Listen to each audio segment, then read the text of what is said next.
आज मु आपण नहीं आसी शाग मुगर खूब सुंदर रेसिपीटी जहाँकि खावाई बहुत सुंदर लगी थाए से मुग डाली को भल भाव धोई से हलदी लुण भल भाव मिक्स करी ताकू घोड़े देवी सीझापी से टाइम भितर एपटे मु शाग को टिके भल भाव बाछी ताकू काटी धोई रखीदेली ठीक टाइम रे भी डाली सीझीगला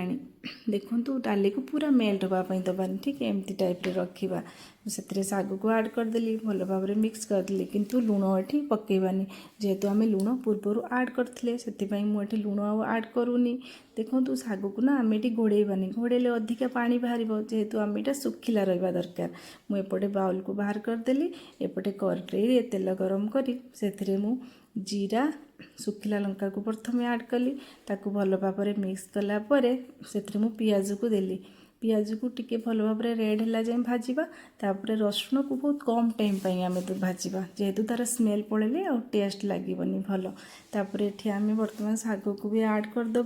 देखु